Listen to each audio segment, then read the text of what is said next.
Good morning. The May 13th, 2021 virtual meeting of the Arundel County Council is now in session.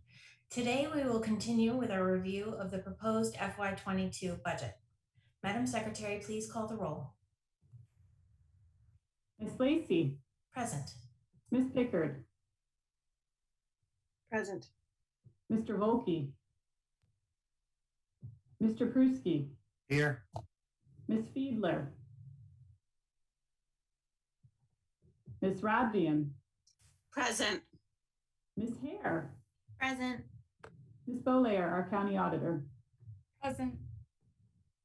Madam Chair, Mr. Volke and Ms. Fiedler have not yet joined the meeting. I expect them here shortly. Otherwise, everyone is present. Thank you. Please pause for the invocation and the Pledge of Allegiance. It is my turn to lead this morning. For the invocation, I actually would just like us to take a moment to reflect with gratitude on the services provided by our public servants, especially our police and fire. We've had, in my district, there have been, and nearby, there have been a few incidents recently of successful police work, but also there's still, a lot of traumatizing things in the community, and their work is really difficult, and it's a good time, I think, to thank them, especially during budget season. We'd probably thank them every day, but also now to just reflect on what they do for us. So thank you to them and also to their families who support them and the sacrifices that they make. And now for the Pledge of Allegiance. I pledge allegiance to the flag of the United States of America and to the republic for which it stands, one nation under God, indivisible, with liberty and justice for all. Madam Secretary, please read the Open Meetings Act statement. The county attorney has asked me to read the following statement. The Maryland Open Meetings Act is a state law that requires public meetings to be open to the public and to be held in places reasonably accessible to individuals who would like to attend these meetings. The virtual format of this meeting of the County Council is due to the COVID-19 pandemic and is necessary in light of the health risks associated with public gatherings. While a virtual meeting of this type was not envisioned by the Open Meetings Act, steps have been taken to ensure that this virtual meeting includes alternate accessibility features that the Open Meetings Act Compliance Board and the courts have reviewed and approved, such as having a call-in phone number that allows anyone with a telephone to call and listen to the meeting, and broadcasting the meeting with video on audio and cable TV and on the web.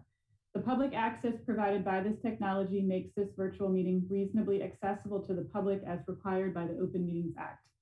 This technology also satisfies the intent of the rules of procedure of the County Council that apply to meetings, and they do not need to be waived in order for this virtual meeting to be held.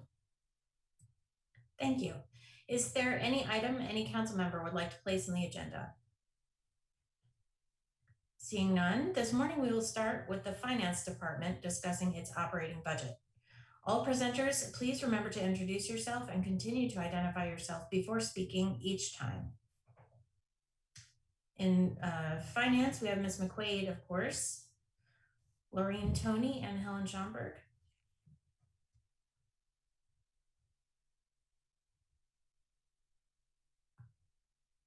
Good morning.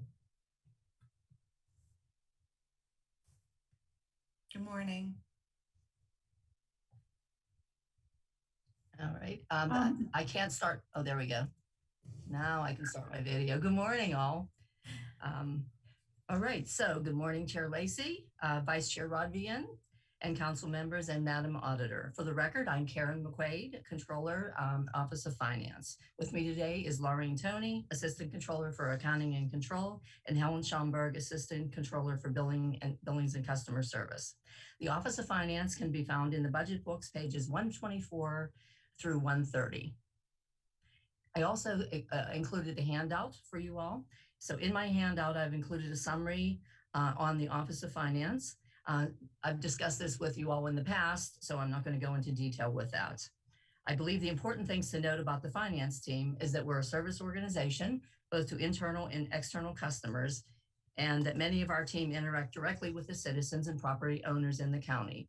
Even with the onset of COVID, the finance customer service representatives and managers, the tax team, Our utility billing team, recordation and tax team, and general billing have been on the phones and via email responding to billing concerns, leak adjustments, tax questions, tax credits, processing deeds and lease certificates for property owners and citizens in the county. During the final weeks that September and December installments were due, we opened our Riva cashier's office so that citizens that wanted to pay in person or discuss in person had the opportunity. The team assisted with setting up the water bill relief program and have assisted citizens since the inception of the program. We assist in getting those in need of help to the right resources through our website information, assistance and guidance on the phone, referring those in need to aging, social services, ACDS, and any other organization that we believe can help. Undergoing 3 remote audits and a single audit of federal programs and issuing 3 CAFRs has been a challenge over the past year, but the team has done a great job meeting deadlines. The accounts payable team was impacted with many additional Recs and Parks refunds, transitioning to partial remote processing and the beginning of the process of electronic invoice submission. Our teams have used this opportunity to update documentation and review processes for improvement.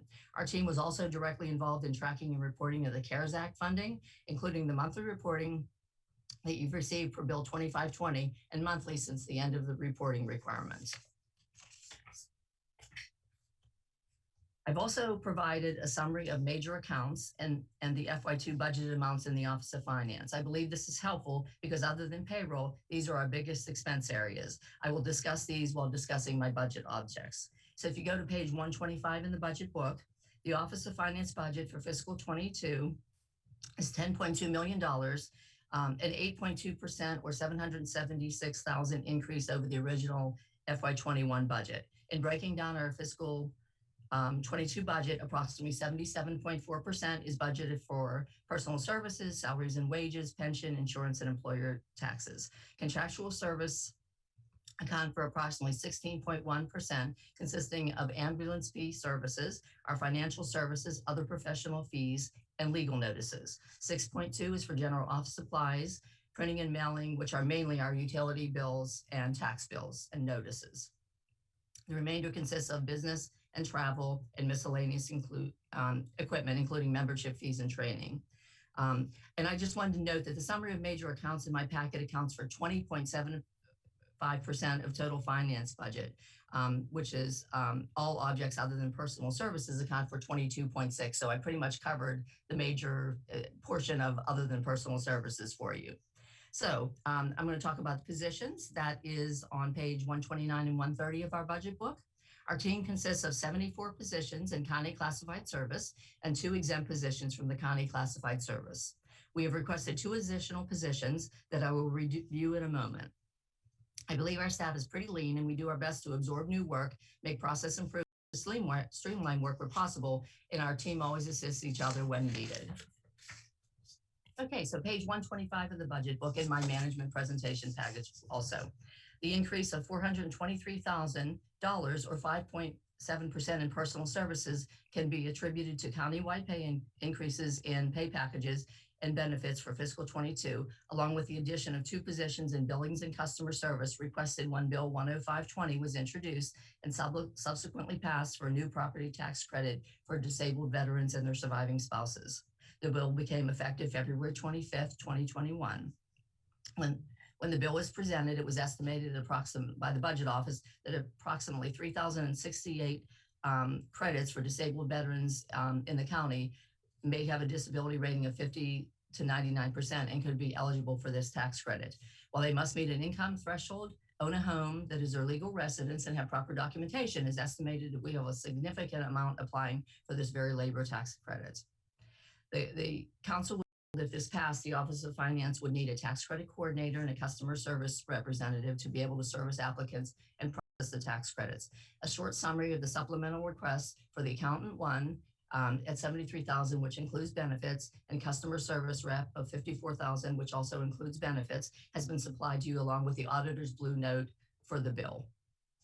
As a point of reference for FY21, as of 9/3/20, the tax department had processed 1,836 tax credits, with 737 for public safety officers and 250 for retired veterans.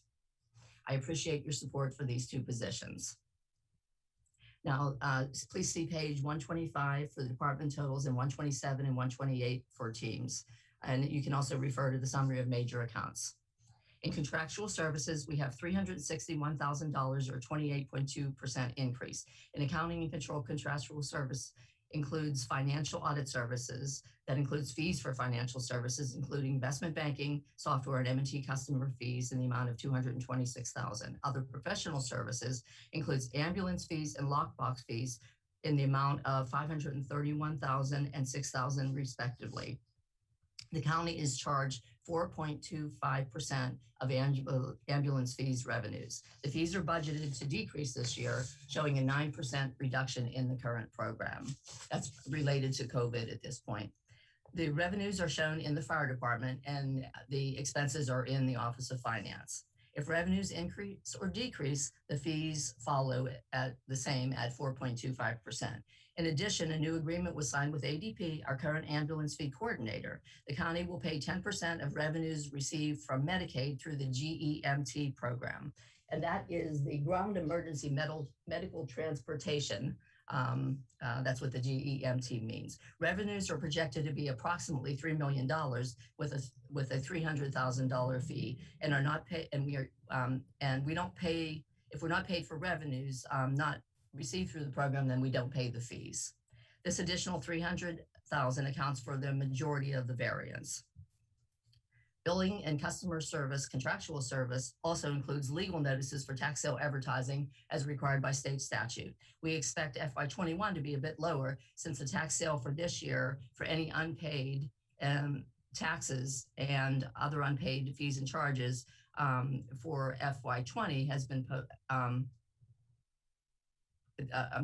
for 21 to be lower since the tax sale for this year is only for unpaid taxes and unpaid fees and charges for FY20. Since we're postponing the tax sale on the FY21 leads that would go into the tax sale, we will have 2 years of tax liens next year. So we do increase our FY22 budget accordingly to $215,000, which is a $64,000 or 43% increase. For state statute, we must hold a tax sale for tax sale liens within 2 years of the liens being in arrears.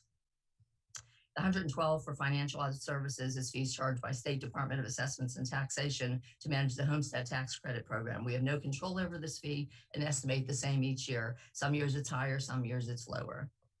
And then other services, the County Armored Card Service and Bank America. Supplies and materials decreased 6.4 thousand. This is a 1% decrease. The major spend in this category beyond normal supplies is printing county envelopes and tax flyers for a budget of $55,000 and mailing of our tax and water and wastewater bills at $500,000 or 87% of our supply budget.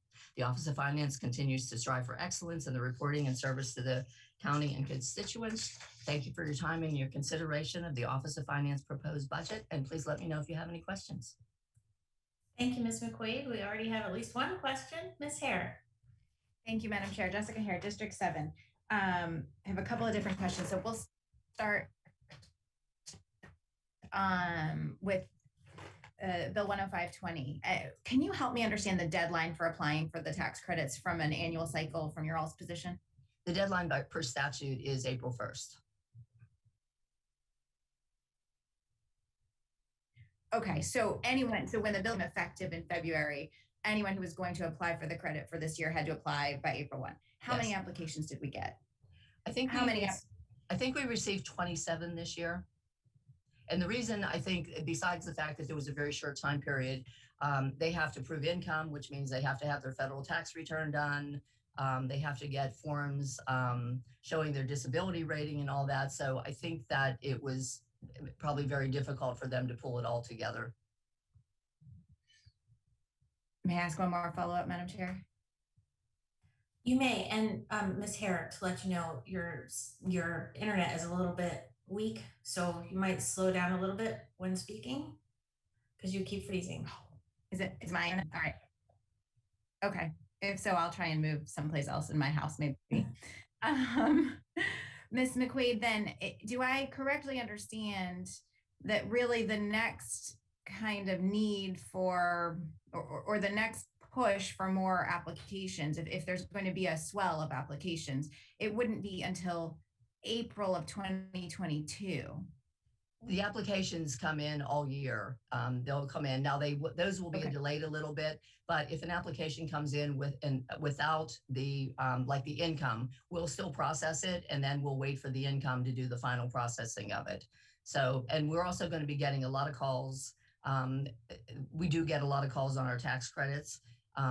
As it is right now, it's a very, very busy during the tax credit season. So they actually start applying months in advance of that.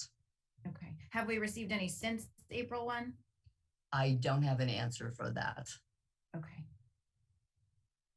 Madam Chair, I have a question on an unrelated topic. I don't see any other hands, but I'm happy to wait. Go ahead. Okay. Ms. McQuaid, on the water and wastewater billing, I had asked DPW about the ability for automatic billing, and they suggested that and automatic payments, and they suggested that I ask that question to you because your office administers it. So I guess it's a two-part question. Can we have the capability for auto payment anytime soon?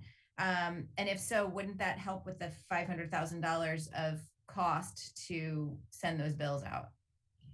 Well, first of all, our current payment processor does not allow that.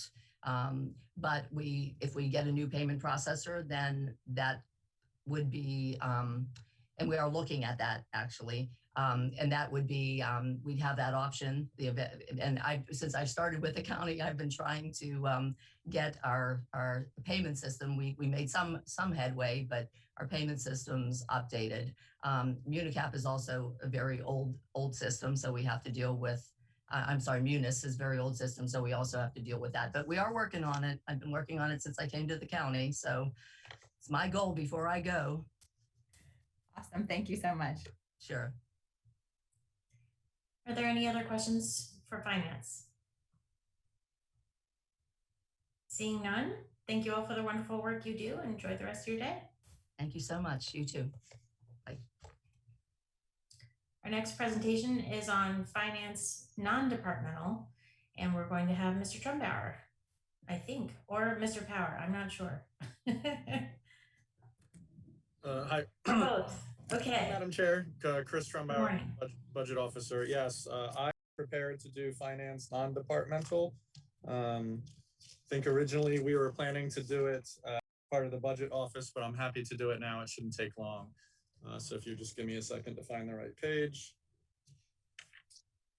Okay, so if you all can turn to page 131, that's where Office of Finance non-departmental begins. This is going to be just a series of different funds and programs that don't really fit anywhere else. So this is kind of a housing for those islands of misfit toys. So I'll go through them each. On page 132 is the pay-as-you-go program. This is this is entirely money that we're sending over to the CIP as cash instead of bonds. So on the table at the upper right, you'll see that this is a significant increase from last year. We're putting $65 million of PAYGO into the CIP this year. That is because we have a healthy fund balance, and also to make up a bit for last year when we had a much lower than usual amount because we pulled a lot of the cash out of the budget due to the declining economic forecasts associated with COVID. On page 133, you'll see tax increment districts, or TIFs. These provide funding for public improvements serving the established district through the issuance of bonds. The debt service appropriation of $6.3 million is paying for the debt service associated with the existing TIF bonds. The contractual services of $184,700 is related to paying consultant and professional services related to managing the TIFs and the TIF debt.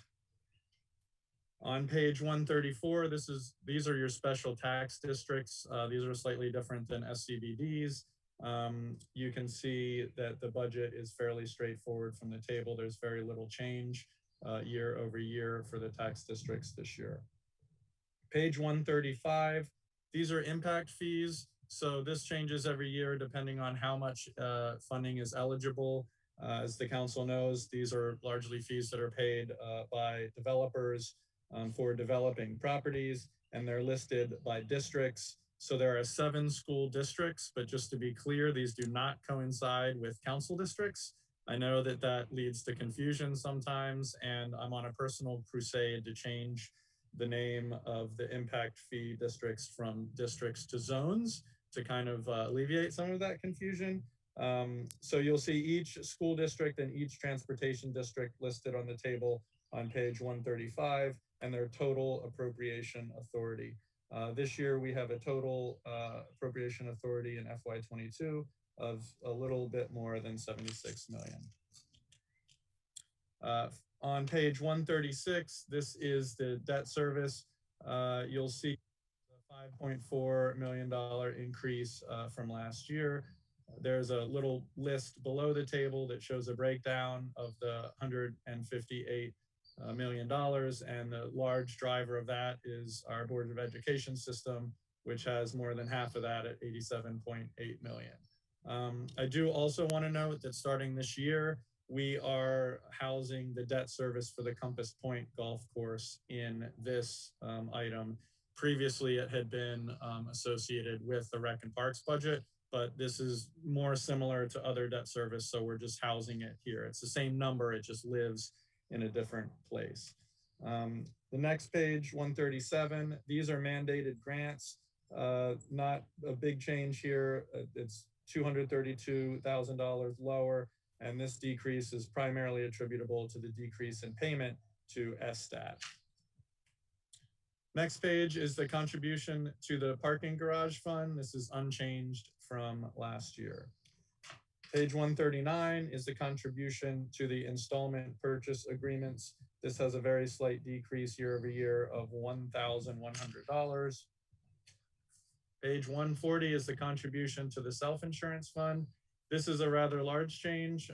So it's $13.3 million less than last year. So that represents a big savings, and that's attributable to the one-time allocation of the surplus fund balance in the self-insurance fund. And then I think you guys will like this one on page 141. That details our $11 million contribution to the Revenue Reserve Fund, which is also known as Rainy Day. Page 142 is the contribution to our retiree health insurance. This is a $5.3 million increase over last year. Page 143 is the contribution to the Community Development Fund. That is unchanged from last year. And then page 144 is the debt service for the installment of purchase agreements. Again, you'll see the same number. That's $1,100 decrease. And page 145 is video lottery impact aid. This has a modest increase over last year. The new total is $2.8 million. That's a $51.7 thousand increase. We're winding up, getting close to the end. Page 146 is just a table detailing the spending plan for FY22. Page 147 is contributions to other funds. This is basically where everything else lives. It's a $1.6 increase year over year. And the bullet points under the table explain the components of that. And that, my friends, is the Office of Finance non-departmental budget. I'd be happy to entertain any questions or bring in the appropriate expert if you have something I don't know the answer to. Thank you, Mr. Trumbauer. Do any of my colleagues have questions on the non-departmental misfit toys? Mr. Volke. Good morning. Thank you, Madam Chair. Nathan Volke, District 3. Good morning, Mr. Trumbauer. Thank you for that quick and thorough overview. I want to go back to page 132, the PAYGO increase that you have there and the use of the one-time monies for PAYGO projects.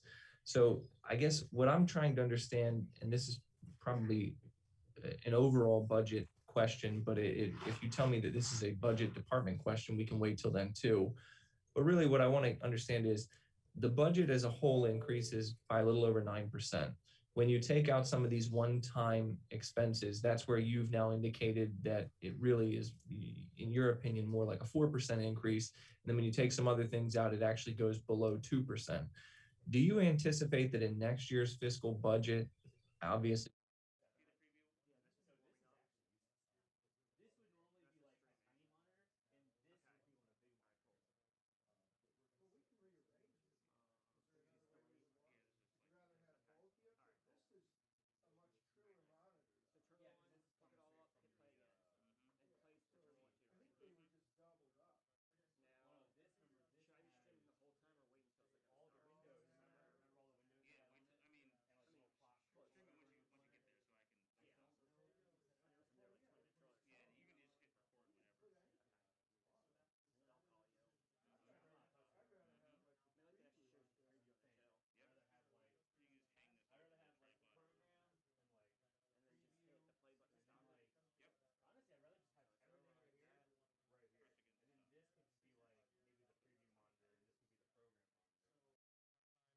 funds that we have. I hope that it's another high number, because when we have a lot of pay-go to put in the capital budget, we do more projects. And that's important because the county, as you know, has a long backlog of very worthy projects that we want to fund.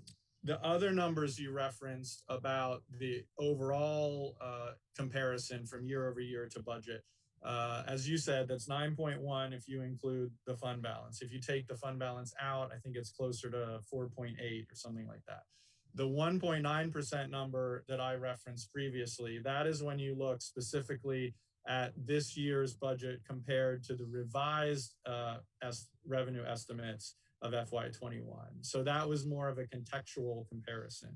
From a budget standpoint, we look approved budget versus proposed budget this year.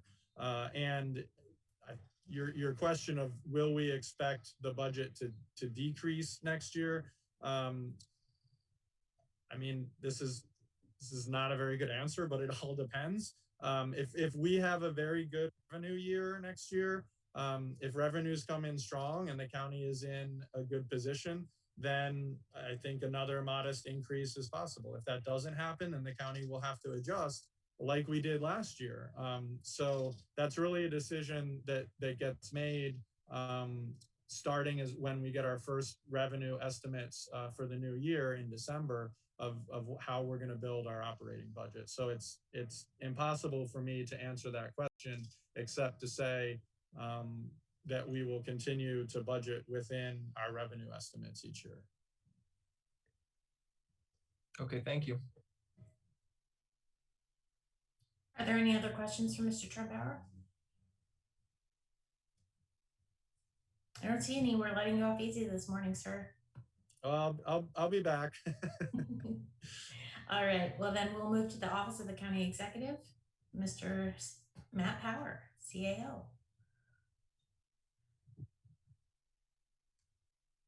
Good morning again. Good morning, Matt Power with the administration. I believe Stephen is going to run through the main budget components for the County Executive's Office. I'm happy to answer any questions.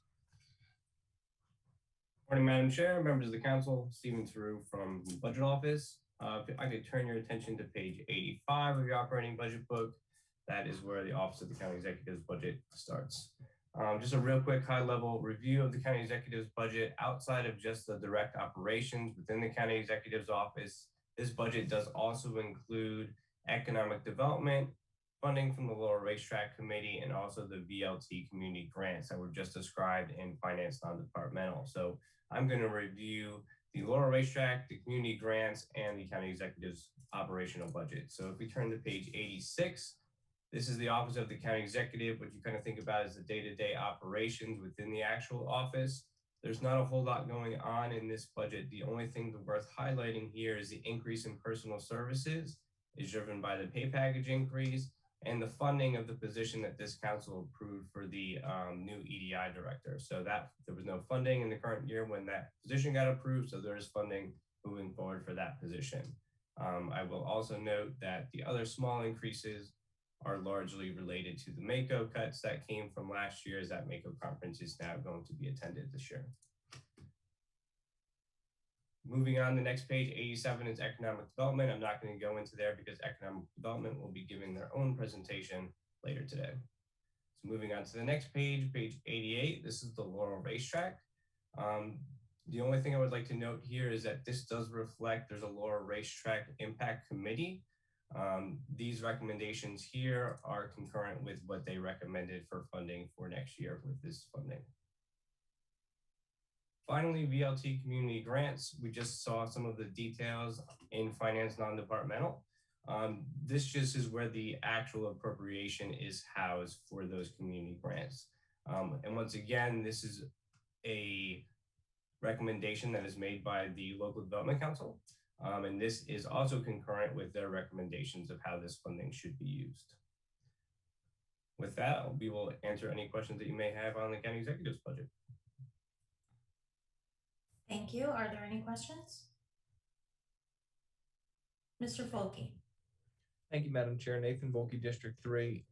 This is probably a question for you, Mr. Power, because I don't know that it's as much a budget question as a personnel question. I know that there had been an EDI, the director position, a committee, and there had been some interviews that took place, I believe, last week. Where are you all in the process of hiring that person? We are very close. We want to map power with the administration. We want to thank this body for their help in securing this position. The interview process is nearing conclusion. We've had a long, rigorous process, including reaching out to the community to get feedback, and we anticipate the recruitment wrapping up within the next probably 1 to 2 weeks.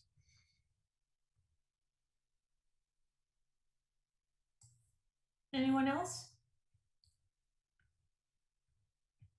Not seeing any. Okay, thank you very much, Mr. Power. Have a great rest of your day, whatever you've got going on. We're going to move on to the operating and capital budget review for the Office of the Chief Administrative Officer. Oh wait, here you are again. This is what you had next. Go ahead, sir. Thank you, Madam Chair. Matt Power, the administration. I think Stephen's going to run us through the numbers, and then I'm here obviously to take any questions as well. Thanks. So once again, Madam Chair, members of the council, Stephen Through from the Budget Office. You can turn your attention to page 101 of your operating budget books. This will highlight the CAO's operating budget. So very much like the county executive's office, the CAO's office does have some other initiatives outside of just the day-to-day operations of the CAO's office. That includes the CAO contingency, ACDS, in addition to workforce development. And if you look at the comparative statement of expenditures on page 102, there are also 2 new revenue funds under the CAO's office. And this is for the Visitors Bureau and the Arts Council as a result of some state legislation that passed. These funds are now appropriated within the budget, but they are special revenue funds as a pass-through onto those 2 entities. So if I could turn your page to page 103, we're going to go through at a high level the actual day-to-day operation side of the CAO's office. So you can see this fund, or the CAO's office has 2 funds, the general fund and the grant fund. We'll speak on the general fund first. You'll see there's an increase of just under $800,000. A large portion of that comes in personal services. There's a few things going on here. One, we moved a position from the CE's office over to the CAO's office. It's just part of a reorganizational structure. The supervisor, this position works very closely with the deputy CAO for land use, so it just made a lot more organizational sense to move it there. That is part of the increase. In addition, you look at contractual services, there's a small decrease of $70,000. This is really a realignment of some funding that a consultant was previously doing some work. Now temporary employees are going to be doing some of that work. So that was a shift from contractual services up to personal services. The last thing to take note of in the general fund is $500,000 worth of seed funding for the Resiliency Authority. And I believe this council will see a bill very soon, if they haven't already seen it, to discuss the creation of that Resiliency Authority. So this is simply some seed funding in the general fund for that purpose. The grant fund, you'll see an increase of $5.8 million. As we've talked about in some previous departments, this is ARPA funding. And there's 2 primary uses under the CAO's office for that funding. As the bullet point on page 103 indicates, there's $4 million allocated for PAYGO funding for water and wastewater projects. You should have already seen those projects and reviewed those projects as part of DPW's capital budget review. In addition, there's $1.8 million that is going towards community grants. These have historically been funded out of the general fund. Based on the ability for us to utilize ARPA funding this year, we're expanding the community grants program and utilizing that for the community grants program. Moving on, page 104, that's the CEO contingency. You'll notice a $2.8 million increase to bring that number up to an even $12 million. This council may remember that that's the exact number that we proposed initially in last year's budget, as that's kind of where we think the correct level of funding should be for all of the unanticipated needs throughout the year. You'll notice that in the original budget, it was down to 9.1 million, as I think this council unanimously approved a supplemental budget for the police body camera program last year. So that's where that funding came from for that. So we are simply restoring it back to $12 million. On the next page, 105, that's community development. They will give a presentation later on. And then on page 106, that's workforce development, who will also have a presentation later on. Finally, on page 107, that's the new funding from the state as a result of that state bill for the Conference and Visitor Center and the Arts Council. That wraps up the CEO's budget. We're happy to answer any questions. Ms. Rodvian. Thank you, Madam Chair. Lisa Rodvian, District 6. I'm just curious, and this may not be in the right part of our presentations, where does the new revenue from the short-term reservation or short-term residential rental program fall? Stephen through with the budget office. I can get back to you, but I'm fairly certain that that is general fund revenue that comes in. Okay. I can get back to you with an exact answer, but I'm fairly certain that is general fund revenue. Yeah, okay. I'm just pinged it's general fund revenue. All right, thank you. I didn't know if it fell into one of these, you know, sort of in the same vein funds. Thank you. Any other questions?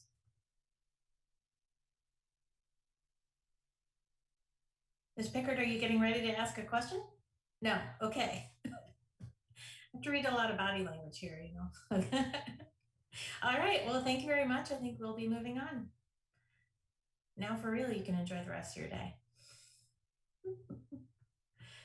Okay, now we are moving on to the Office of Information Technology with a superhero who wears a virtual cape, Mr. Rick Napolitano. That's a real way to set me up for a fall. Good morning. Good morning to you all.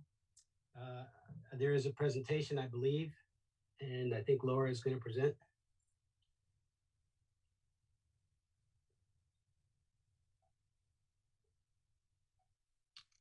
While she's bringing this up, I know we're here to talk about money. There are two slides here that I'd like to spend about 120 seconds on just to give context. And I believe it will help us in the long run. If you want to go ahead and flip to the next slide. As a quick reminder, this is our vision, mission, and strategy all on a single page. Our vision is what we want to accomplish, that we want to accelerate success. The way we want to do that is by fostering digital dexterity. And we have 3 strategy pillars. And the reason I'm not going to go into this, I just reused a slide that I used with the county exec. The 3 strategy pillars drive how we spend money. And so that's what I want to kind of go over. The first area is stabilizing the infrastructure. And the KPI or the key performance indicator is 1/2 X. We want to cut the number of outages we have in a year by half and the duration of them by a half.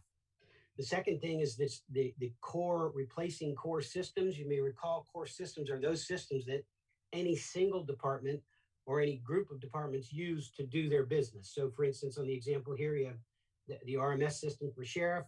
An example of a multi-department would be Land Use Navigator. And so the money that is funding these core systems and the money for the stable infrastructure, stabilizing the infrastructure, those are capital funds primarily. They hit the capital budget and then they flow into the OpEx, and you'll see some of that today. The last column is the transforming the culture. The KPI there is 2 times. What we want to do is we want to double the speed of the transactions. We want everything. We're talking about speed. We jokingly talk about the fact that any transaction we want to measure the time of response with a stopwatch, not with a calendar. And so we're trying to get any action, mostly those affecting citizens, but also internally. How do we make them happen more quickly? This column is primarily done with OpEx kind of funds. We go build something, we have developers in-house. There are exceptions like body-worn camera, which hit us this year. So at a high level, the coding, if you ever want to go back, blue is done, green is in process, and black is to be done.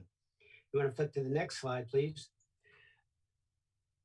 I want to talk a little bit about this just because it's a key driver of our activities. The volume, velocity, and variety of cyber attacks is increasing constantly. You guys are probably very familiar with the Baltimore ransomware. It cost them $18 million to recover and almost 9 months to a year. You've seen the medical systems attack, Baltimore education, and obviously this recent pipeline activity. The only reason I don't mention this, and I'm not going to go through the steps that we've already taken, because we are doing what we can to stop the attack vectors. Here's the key message. We have a twofold strategy: stop the attack vector, but more importantly is architect so we can recover. We know for a fact we are going to get hit. It's just a matter of time. The average time between a phishing attack and its response is 16 minutes. The average time of once somebody hits the click is 3 seconds before it starts to propagate through your systems. I got to tell you just one more story here, and there's a quote up there. It says, most of this last SolarWinds attack, we were hit by it. We weren't negatively impacted. This is the most sophisticated attack the world has ever seen. That's by Brad Smith, the president of Microsoft. Microsoft has a market cap of almost $2 trillion. Now, the point of that is they have money, they have resources, they have skilled people, and they still got hit. Their estimate is it took them 500 engineering devoted to uncovering the attack. Their estimate is also that there were 1,000 engineers involved in designing the attack. There are over 2 million lines of code in the suite that runs SolarWinds. 4,000, less than 0.2% were actually modified. And so you can see just it's getting harder and harder and harder. So the point here is we are racing to the cloud. All of our core systems, that middle column, any new systems we put in place, we're trying to get them to be SaaS, which is a software as a service. And what that allows us to do is twofold. Number one, we hide behind the big guys, so they spend money on security. We're not exempt from doing our own security. And then secondly, it really helps us with our recovery time. And so those two things kind of set us up for the posture on the money. And so now we can go ahead and talk about money unless you have any questions. I'm going to the next slide. This top left-hand corner is from your budget books. I believe it's page 162. Somebody can correct me on that if they have the budget book in front of them. It breaks down into 2 major drivers. On the left-hand side are the OpEx, as the personal services and the contractual services. So if you look at your book, you can see that there's a roughly about $630K increase for personal services. And then contractual services goes 2.8 million. Contractual services for us is the big driver. And the reason is because a lot of those license fees. So we put a new system in place, body-worn camera, for example. All the licenses flow through OIT. And so anytime we work a new capital system, we put a new capital system in place, like RMS or for the police or land use for IMP, is that license fee is paid for initially in capital while we're bringing the system up, but then it transfers to our OpEx, and that drives our costs up. Hopefully I'm not speaking too quickly, but for pace, I'm trying to move quickly. The personal services, there are 2 drivers on the page. The first driver is you can see from the waterfall bridge here, there are two new reclasses and 1 new position. The reclasses help us bring on money that we're paying for some contractors. We're paying about $300,000 a year. We've talked to the employee who's filling that. He's interviewed. We want to make him an offer. He's willing to come at almost, I don't need to get into details. We're saving a significant amount of money on what we're paying out by bringing the employee in. And so that's the biggest driver in terms of cost. There's another small reclass that allows one of our server managers who's helped migrate us to the cloud, has gone through all this training. He's now moved from one grade of server to another. We had to upgrade his class. And the position that we're adding is specifically for the land use navigator. What we need is somebody to help maintain that system as we're moving forward. If you're okay there, we'll move to contractual services. The big driver, as you can see here, body worn camera. What we've done is we've taken the waterfall flows here through 5 categories. Capital or new functionality that's come in, more licenses of the same thing. For instance, last year we bought many more Adobe and Zoom licenses to get through some work. The last column is just kind of a net of contractual pay. And then the last one is just, there's like a 1 to 3% increase on over 50 to 100 different licenses we have that have in the contract an automatic increase. And you can see that the driver on the page, as we've already talked about, is the contractual services. Unless there are questions, I was planning to move to the next slide, and that is the OpEx. I'm now moving to capital. On the capital, what we have here are the 4 main capital projects that we have. 3 of them are in OIT and 1 of them is in public safety, and we can move there. I'm going to start from the bottom up because they're easier to talk to the bottom 3, and then I'll talk to the last one, which is the main driver on the page. Public safety, this is the radio project. It's a $60 million project. It's been going on for a number of years. COVID caused us to push a little bit of a delay, and so we don't need money that we planned to need this year because the payment cycle is elongated, and we're just pushing the money to spend next year. There's no real change in the overall funding one way or another. The second one is the fiber network. The fiber network runs through all of Anne Arundel County. It gives us all of our network connectivity. We had enough money carryover from last year. We didn't need to ask for new money, so there's no change there on the fiber side. The third area, and you may be familiar with this or you may not, is the cable TV project. The cable TV project brings in a certain amount of money every year. We use part of it to pay back work we've already done, and there's about $600K ongoing every year that allows us to do new types of projects. And so there's no real change in that area either. I can't tell if I'm engaging too much or too little from facial expression, but I'm gonna keep going unless I see some hands wave or something. That brings us to the last area, which is OIT. And this is our big pot that deals with most of our projects. So I'm gonna flip to the next side and deal with that. All right, we have a tale of 2 cities here, and I'm gonna break it into 2 pieces, hopefully to make it consumable. The first portion of it is, if you look at the chart and you look at where it says base level request, there's about $11 million. That's our normal targeted spend in any particular capital year. And I'm going to speak to what's in that $11 million on the next page. But I want to explain why we're at 14.7 for this year. And the reason is fairly simple and fairly straightforward. We had 2 major projects that caused our capital plan to spin a little differently. The biggest one is an ERP system. The ERP system is both a financial system and an HRIS or a personnel system. We originally planned to do those in 2 pieces, and we funded them sequentially. We now chose a tool. It's called Workday. You may be familiar with it. It's been in the news a lot lately. And we are going to do both systems at the same time. So what we're doing is we're pulling funding from out years, and we're just moving it forward. And so it's not necessarily a major change to the 5-year plan. It's a change to this year so that we can do both systems at once. One of the questions came up earlier about payment systems. We hope to address that as part of this cycle as well. We have 2 projects in there this year that are going to help us move that forward. That is the driver in the increase of cost. The rest is pretty steady state activity. We do have another element here, which is the land use navigator. You may have heard it's one of our biggest projects in terms of helping citizens engage with the county for IMP and OPZ and different parts of our land use core groups.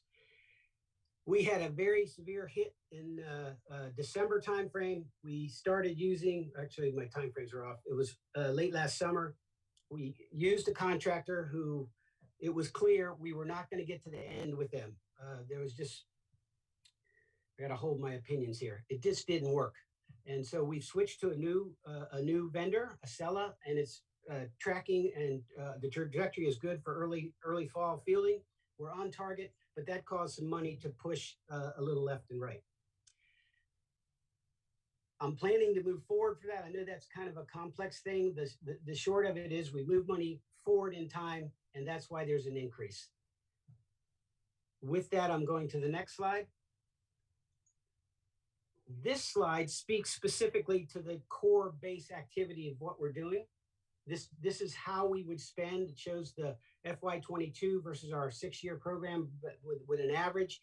The first two columns that I showed you, the core areas and the infrastructure improvements bounce. Sometimes one is higher in span and the other one's lower. It just kind of flip-flops back and state. It's steady state at the $10 and $11 million, but it's not steady state underneath the covers.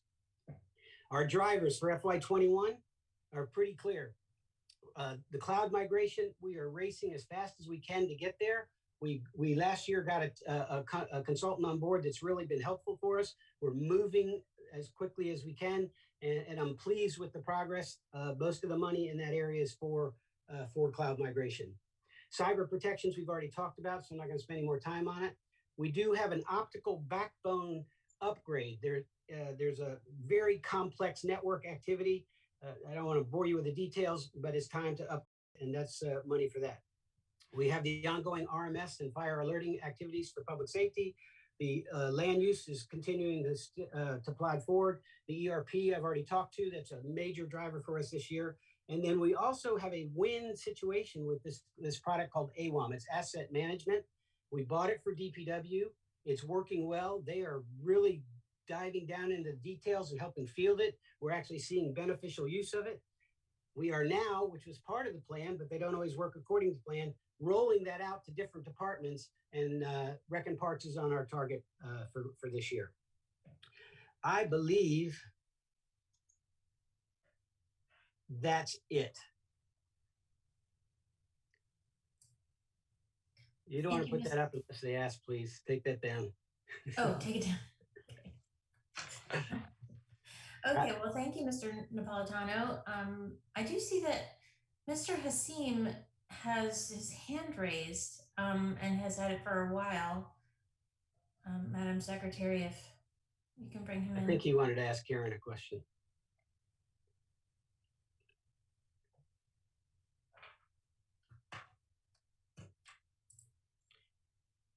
With that, unless there's something going on I can't see. Yes, I was going to call on Mr. Volke. I just thought that Mr. Hasim had a comment he was going to add, but if not, that's okay.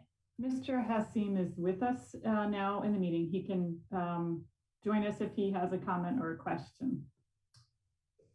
Okay. I'm sorry, I think it's a mistake. I'm really sorry. This is Huja. Oh, okay, no problem. Mr. Volke. Thank you, Madam Chair. Nathan Volke, District 3. Mr. Napolitano, thank you for your presentation. Thorough as always.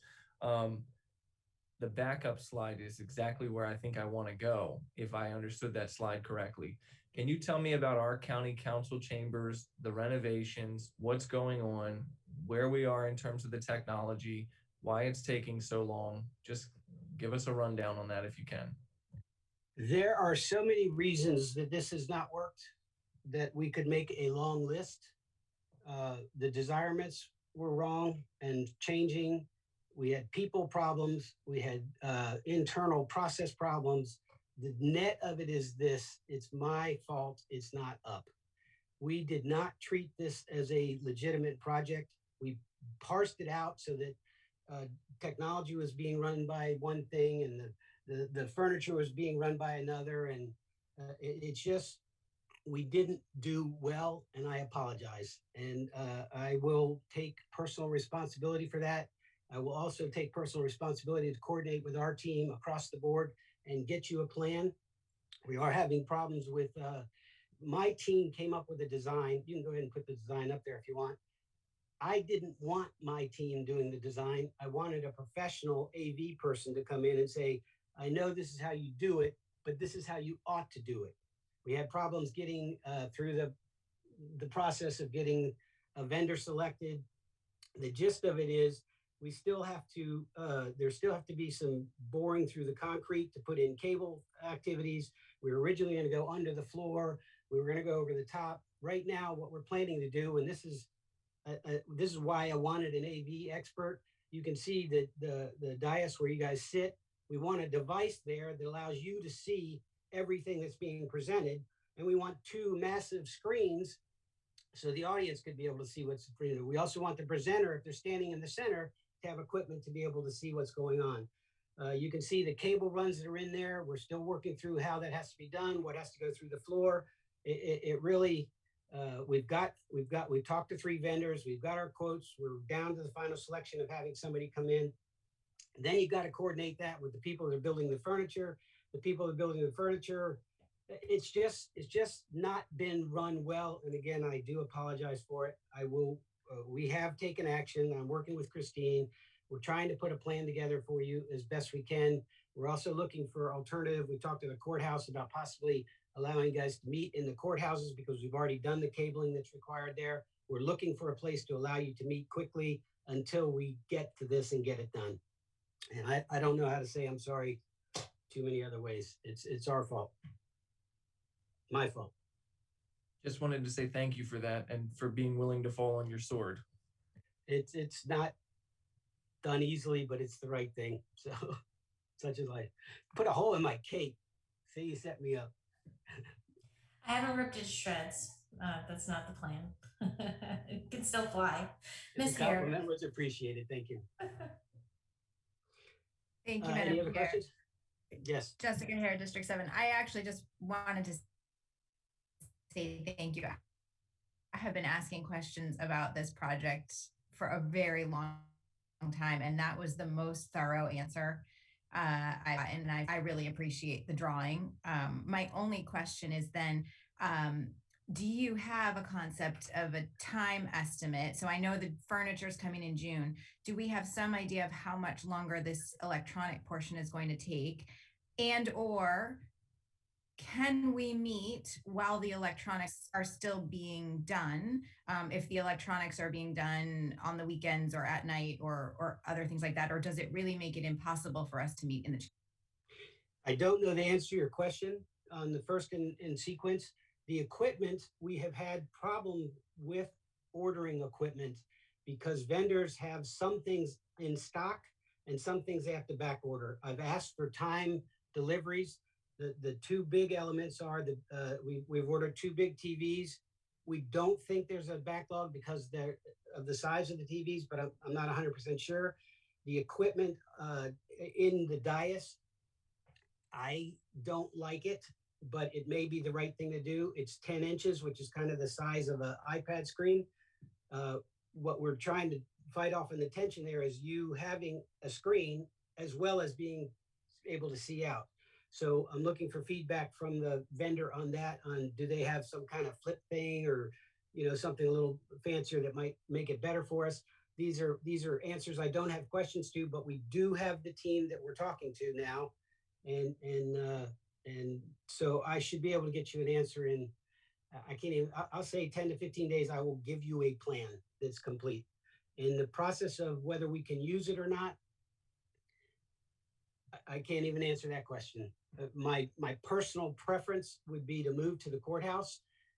I believe it would be a good environment and attractive and easy to work from. It will also support the technology because we just rewired all the courtroom rooms. But if that doesn't work, we will figure out a solution to get you somewhere that is sustainable. We did work on the hybrid solution. You may remember that back in October, a solution that says, all right, we have, half of you in chambers and then the rest of you virtual. We have a solution that will work. It's a little bit stagnant in that it's a single screen that, like your little checkerboard that you watch on a Zoom, one of the Zoom frames would be the council chambers. So we know that we can do a hybrid mode if we need to. Again, lots of words, not crisply enough with June 15th, but we will get you something. I appreciate that so much. Thank you. Okay, good. Ms. Pickard.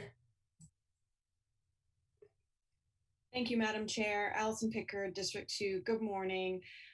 I wanted to go back to January 29th of 2020 when my colleague, Mr. Volke, and I sat in the council offices and had a meeting about going paperless, going electronic in the chambers. And we were, wow, what a 15 months it's been. When a little over a month and a half later, as chair, I was working with the council staff to deal with the ramifications of COVID. I really appreciate the acknowledgement of what's happened, Mr. Napolitano, because I can tell you that our council staff has done a yeoman's job of 3 or 4 or 5 full-time positions of taking this council virtual and then trying to also project manage the chambers.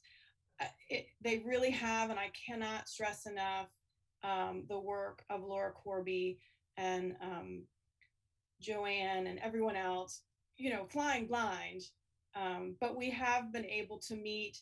We have also, through their hard work, brought online some very cool communication tools with constituents with online testimony, which your staff has also been incredible to this council over the last 15 months in making sure that we are up and live every day, every time we have to meet.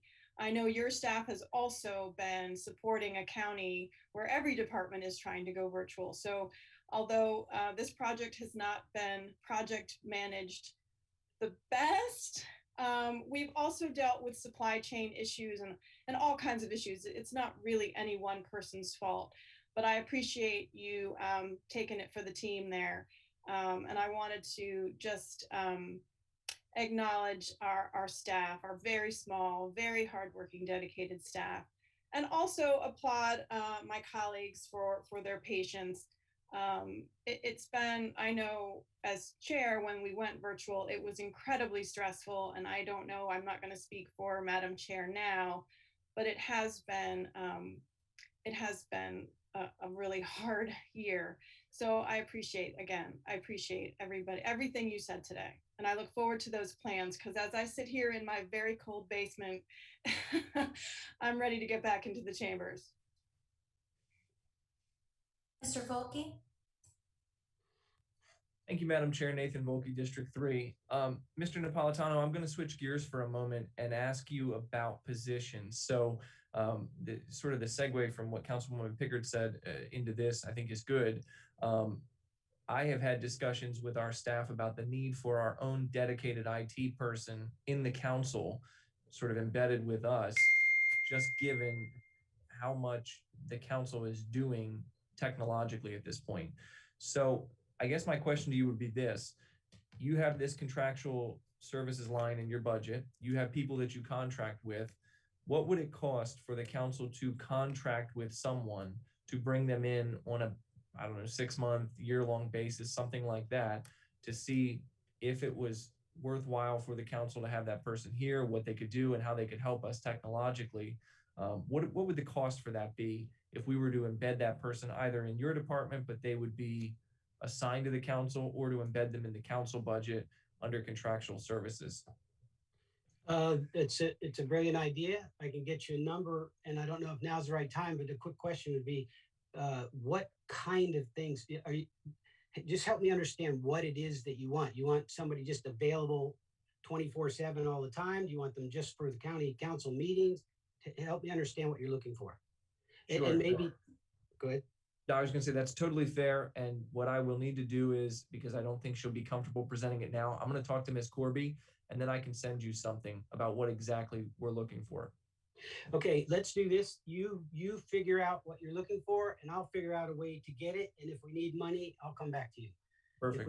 If we can do it within existing resources, we will try and do that. I think the real driver, just so you can be understanding, is outside our activity. In other words, if it's normal day kind of stuff versus it's midnight kind of stuff. So very happy to work with you. We will get you a time and a number, and you just help. We'll figure it out. We'll figure out what you need. All right, perfect. Thank you.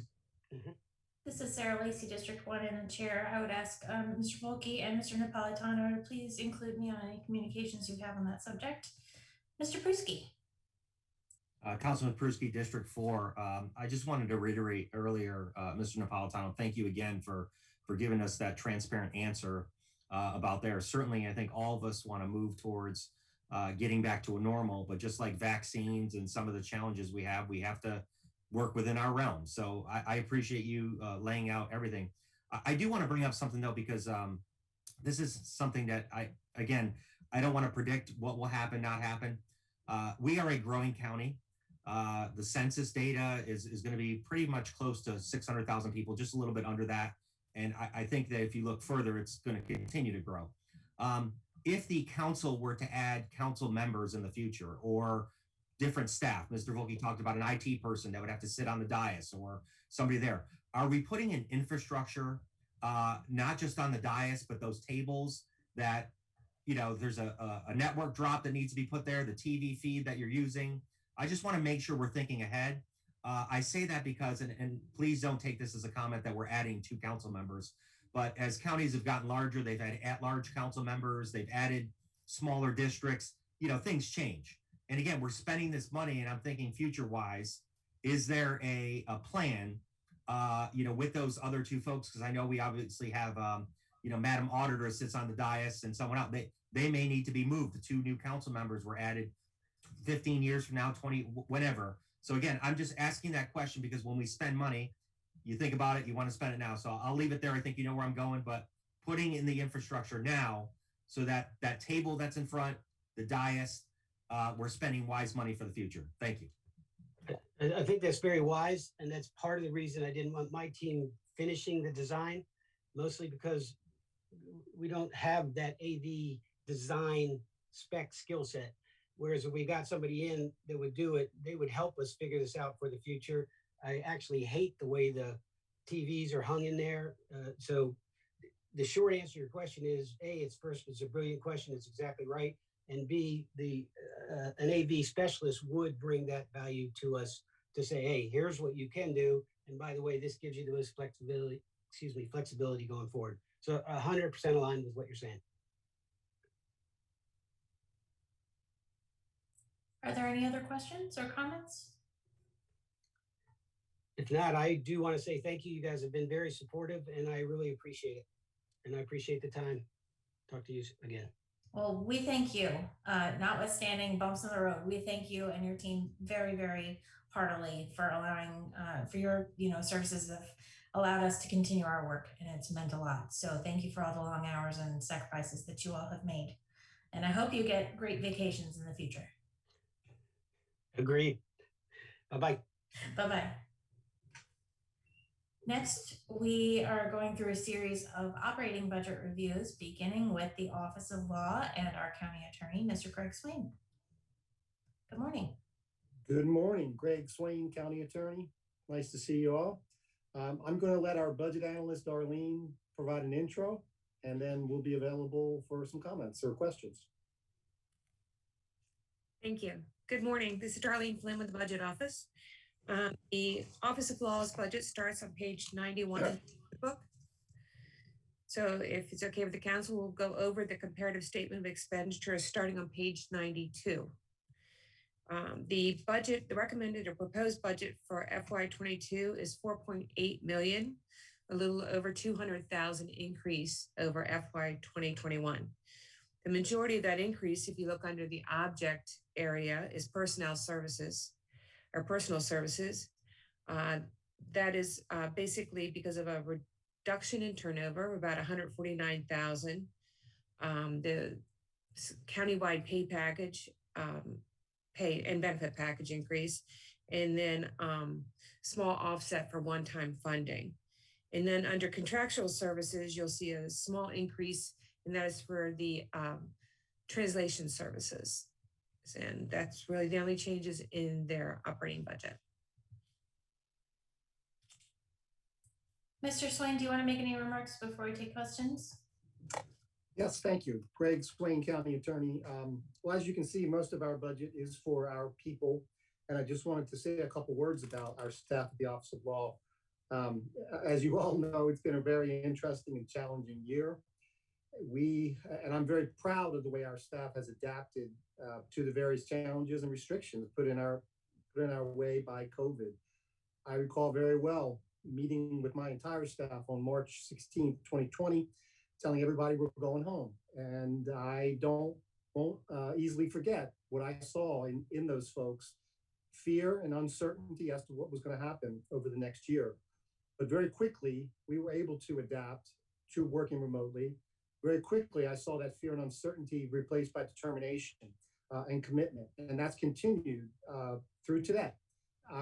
We have dealt with many novel legal issues, and that's kept us working late into the night many times. We've had great support from our support staff. And finally, as we're hopefully are winding this whole mess down, I'm seeing relief in their eyes. So it's very rewarding to work with this group of people. And I'll add that we hired 2 new attorneys over the past year who had to start with the Office of Law remotely. And one of them moving into an entirely new area of the law. Very challenging, but as with my entire staff, they rose to the occasion and it went smoothly. So I'm very proud of the services we provide at the Office of Law. I'm very proud of the employees that we have, and very proud of the way that we've almost come through now, many challenges presented to us by COVID. So with that, we are available to answer any questions you might have about our budget. Ms. Rodvian. Thank you, Madam Chair. Lisa Rodvian, District 6. This might be a strange question to ask, but I'm actually curious. It seems like you're, I just, we work closely with the Office of Law on a relatively regular basis, and it seems like you guys are working extremely, extremely hard. But I don't see any requests for additional staff. Is that because you anticipate things sort of leveling out a little bit? I know there's been a lot of additional things that you've taken on because of the GDP. And, so you just sort of bore the burden of the swell, and maybe, or maybe I'm not reading things correctly, but it seems like you guys have just been working like mad for the past, I don't even know how long. Greg Swain, County Attorney. Well, that's true. I feel we always work pretty hard, but there have been a lot of challenges over the past year. Now, we do have some vacancies that we're in the process of filling. We have several attorney positions that we're trying to fill. We also have some support staff that we are advertising as well to fill. So we're comfortable with the numbers on our staff. And I think, the work that we've put into it is just a testament to the people in this office. They're all hardworking, they're all dedicated and committed. And I think everyone really enjoys and appreciates the work that we do.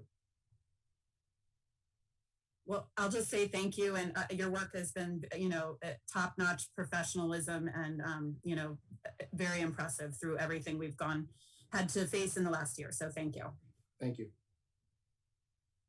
Sarah Lacey, District 1. I will add that since the majority of us are attorneys, we're not exaggerating when we say we appreciate how hard everybody's been working and how hard it is when you're short-staffed on top of that. So thank you for all those efforts.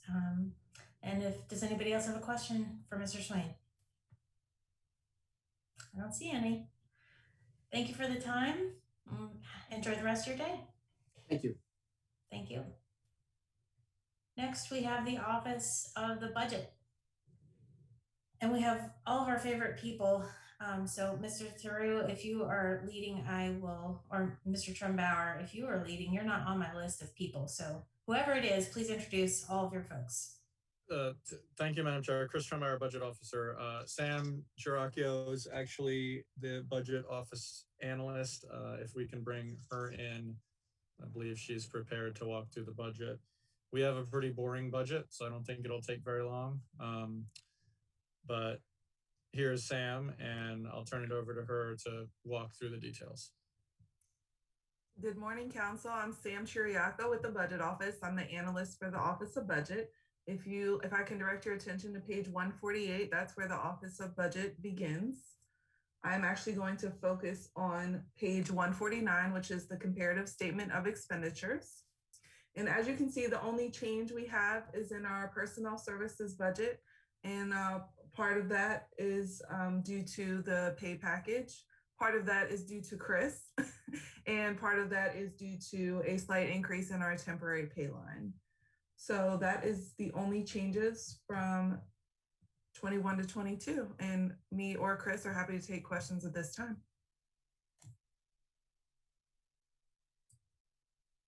Are there any questions? Crickets. Okay. Thank you very much. And Madam Chair, yes. I told you it was a boring budget. you did. You did. Thank you. And thank you, Sam. Okay, well then our next presentation is from Emergency Management. And we have Preeti Emmerich. Ms. Emmerich, you have the floor. Hello, good morning, everyone.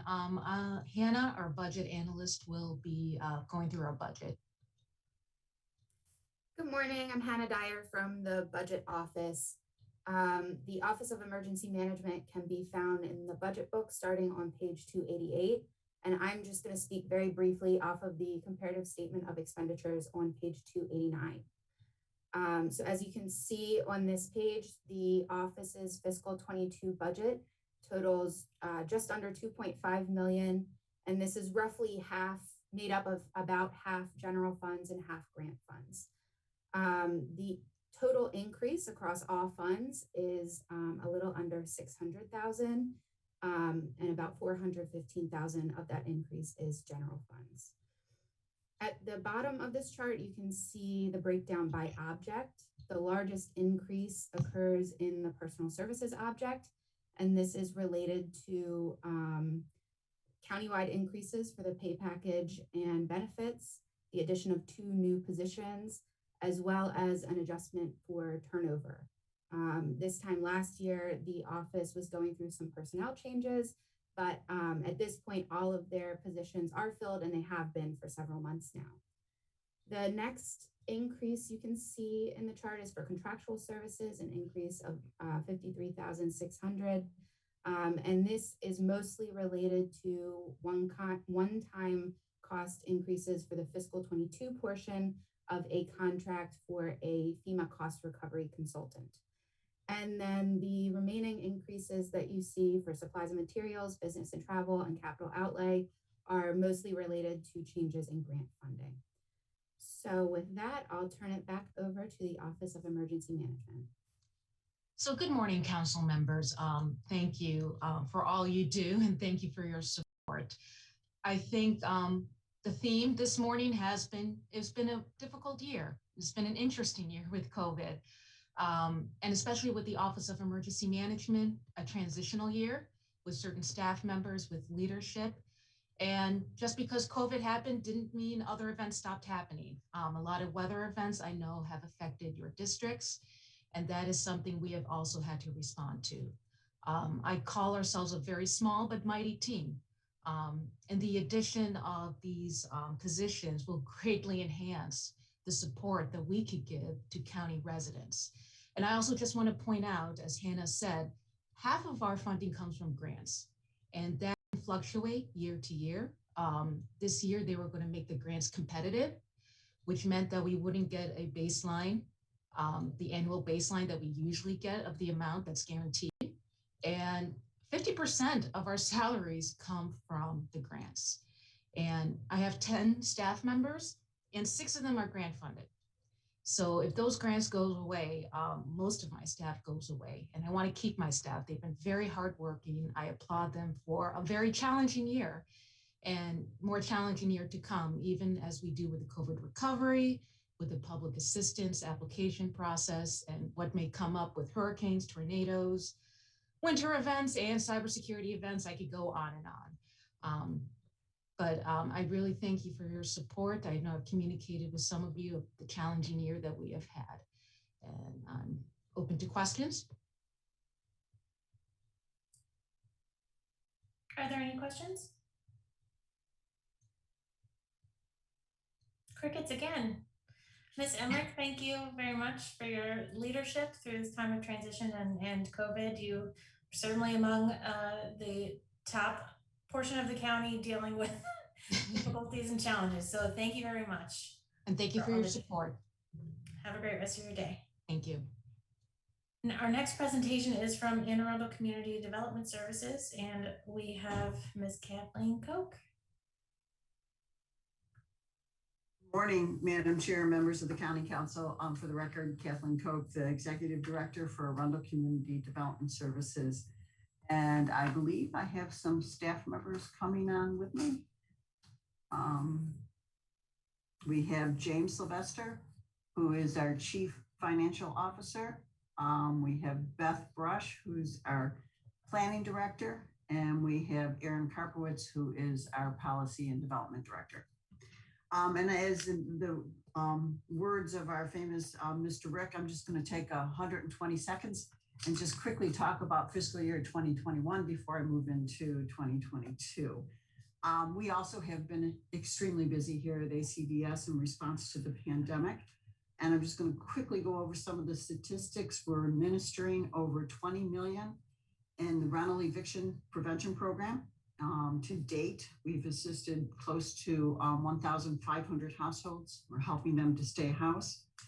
And we are in the process of processing over 1,000 additional households that are on our waiting list and are coming through our application process. Also with food assistance, we have helped to support technically and financially our food banks and ensured financial support for our food banks and over 90 pantries and food distribution partners. We also provided, which I think is really, really important, is remote learning assistance for the children from a lot of our low to moderate income communities. And then just quickly, we have helped over 730 households pay their water bills through our water bill relief program. So that's just my 2 seconds on what we're doing in 2021. I'm now going to move into 2022, and I'm going to be talking about basically 3 pots of funds. We're going to start with the community support grants, then the community development fund, and end with the video lottery community grants. Okay, so I'm starting on, if I can share my screen, Warren can share my screen. And if we can go to the next slide. Okay, we're going to start with our community support grants on page 102. And that's that line item that says grants at 5.8. ACDS is responsible for administering a little over 1.8 million of those grants. We went through a grant application process, received many, many applications. And those funds, 1.8 is going to be funding 54 different nonprofit organizations. And as you can see on the screen, the different criteria on how those grants were awarded. They had to serve underserved communities, promote equity and inclusiveness, address health and well-being, and at the same time, address the impacts from the pandemic. Go on New York speed and just go to the next slide. And this shows you the breakdown of those 54 nonprofit organizations and the different categories and where they fall. So for an economic recovery, there's art programs, housing and homelessness, health and safety, programming for older adults and children with disability, general services and community development, and very, very important support for youth programming. So awards of up to $50,000 to 54 different nonprofit organizations. Okay, so if there's no questions on that, I'll now move to the Community Development Fund, which is on page 105. And as you can see on the line item, there's $13.2 million in the Community Development Fund. What this page shows you, what this screen shows you, is the breakdown and the sources of those funds. The Community Development and Emergency Solution Grant Program, the HOME, and I'll talk quickly about this in a couple minutes about the new ARPA funds that we're getting through the HOME program, our COC, which is for our homelessness, our HOPWA funds, And then the county funds it just a little over 3 million. So that's what makes up the 13 million. Okay, and the next page is our mother load, our community development block grant program. And just to let you know, we go through a very public process to get to you here today. We take applications and we hold at least 2 public hearings before we get here and make these recommendations. One of our biggest, newest projects that we're recommending funding for is Langton Green, which is a complex just outside the city of Annapolis that houses our mentally and physically handicapped. It's been over 20 years since this complex was renovated, and we're working to work very closely with them. It's close to a $3 million project, and we believe that Langton Green is going to bring 50% of the funds while we try and raise the other 50% to do a complete renovation at Langton Green. You'll see funds in a couple different places for our signature program, which is our property rehab program, and then the dollar amounts to the property advisory, which is to implement our various rehab programs, and then our scattered sites programs, which is where we buy and renovate units in the Brooklyn Park community and in the Severn community. Okay, next slide. And then this slide shows you the breakdown. So the Community Development Block Grant Program is really a capital grant, but the federal government does allow you to use up to 15% for what we refer to as our public services, which are our operating grants and probably one of the most competitive parts of our program. And these are all nonprofit organizations that we have been funding for many years and recommending continued funding for these various programs. Very important organizations such as our Boys and Girls Club, and of course, near and dear to my heart is the Chesapeake Arts Center up in Brooklyn Park, and then a lot of other. The next slide is our Emergency Solutions Grant, another federal grant that must be used to address the needs of the homeless. We put and have been for about over 20 years, been putting $85,000 into the operations at Sarah, our very, very important homeless shelter at Sarah's house. And also our rapid rehousing program by our very important partners, Arundel House of Hope and Lighthouse.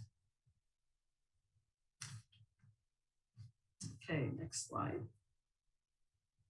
Next slide is the Home Investment Partnership Program, which is really a block grant for production of and stabilization of housing. Again, you know, the beauty of this program is not only has federal dollars into it, but it also has program income that comes back to us from projects that we have funded previously. The CHODO is actually a federal term, but it's a group home acquisition rehab program for our special needs population. I'm going to jump down to the mortgage assistance program, which is our very important closing cost and down payment assistance program for our first-time home buyers. Again, our signature property rehab program, and then the rental housing production program. And this is the program where we provide gap funding for the projects and communities that are funded through the low-income housing tax credit, which I know a lot of you are very familiar with. And we provide the very important small little gap financing that makes the projects financially feasible. So that's our home program. Next slide. We've just been notified by HUD that we will be getting an additional $2.8 million through the home program, through the American Rescue Plan. We have been told by HUD that the actual regulations and guidance will come out in August, but specifically these funds will be used to address the needs of the homeless, which is a little bit different than the regular home program. And so we're waiting to see exactly what regulations will apply and which ones might be waived so that we can figure out exactly how we can use these funds to address the ever-pressing needs of our homeless population. The next slide. The housing opportunities for persons with AIDS. These are funds that actually come through us, come from HUD to Baltimore City and then on down to the county. When this budget was put together, we did an estimate on how much we thought we were going to be receiving. We have now been notified of the final dollars. And this dollar amount will be going up by a little over 78 million. So you will see that in hopefully a supplemental budget that this dollar amount will increase. But this is basically used for a rental subsidy program that's administered by our very fine partners at our Housing Commission who provide housing assistance for people who have been diagnosed with the disease.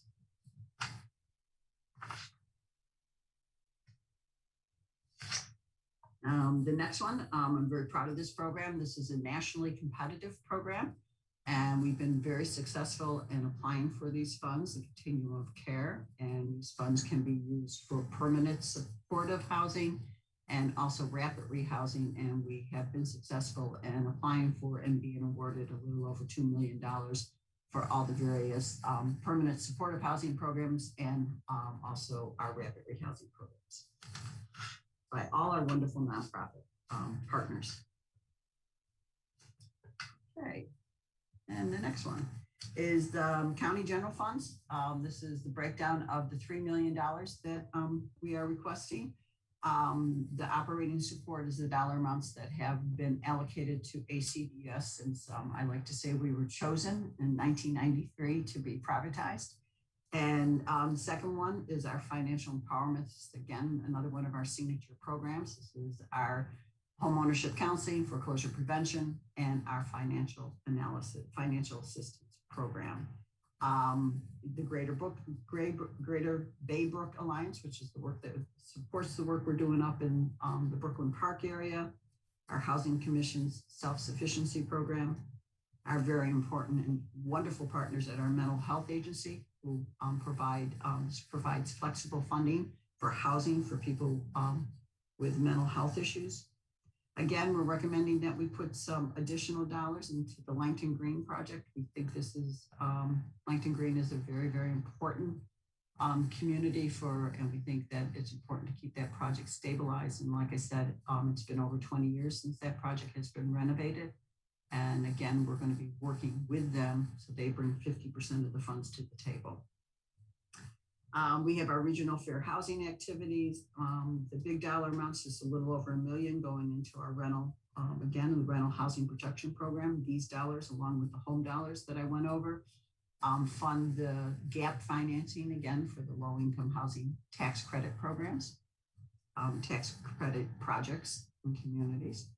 And then our very important tenant-based rental assistance. And as we work on the eviction prevention program and the federal dollars that are being provided to help homeless people get into rental units, these funds become even more important as we provide support and help in helping our clients find housing out in a very, very difficult market.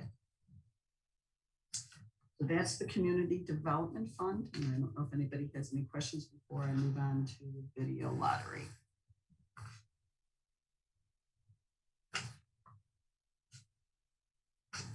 Okay, on the video lottery, page 146. If you go to the next slide, you'll see of those many dollars, of the little over $18 million on page 146, ACDS is under contract with the county to help administer the community grants, and they're all listed on page 146. But again, a very well-defined process, well-defined application process, working closely with our wonderful LDC, which is a great organization to work with.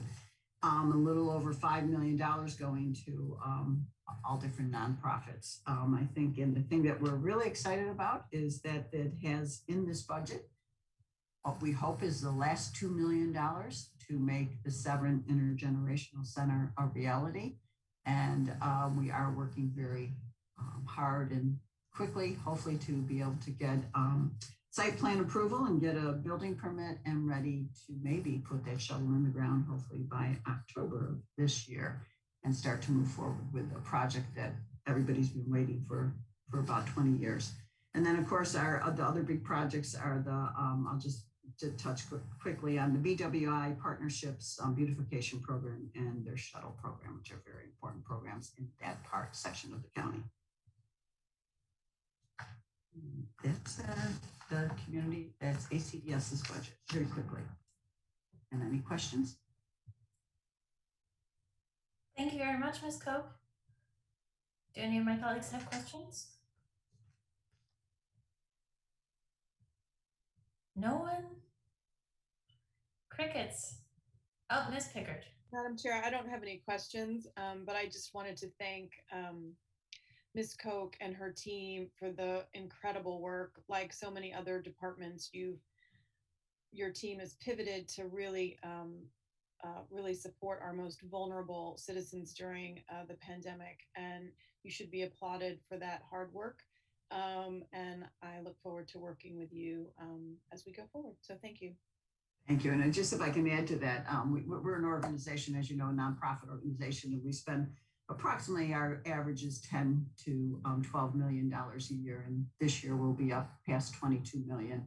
And we've added over probably close to 8 new staff persons to respond to that need. And we're hanging them from the rafters right now. So, and as our law office said, 8 new staff people who have learned how to work from home and not even been in the office. So it's challenging, and my staff has done a phenomenal job in responding to the crisis and the need.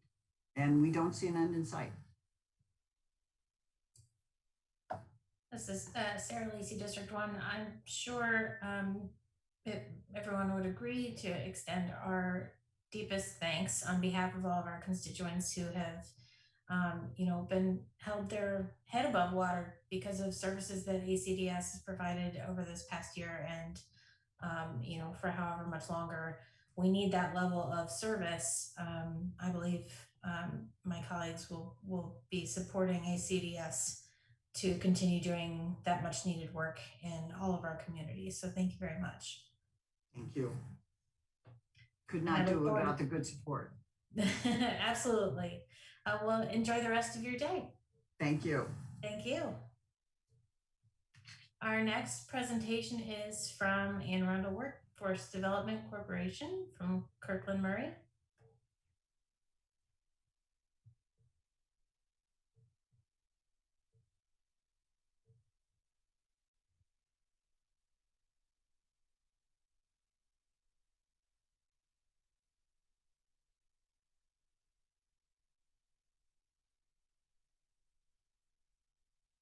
Mr. Murray, good morning, but I think you're talking. There we go. Okay, go ahead. Good morning, Madam Chair and members of the County Council. Thank you for the opportunity to present our budget to you today. Arundel Workforce Development Corporation. We're on page 106 in the budget book.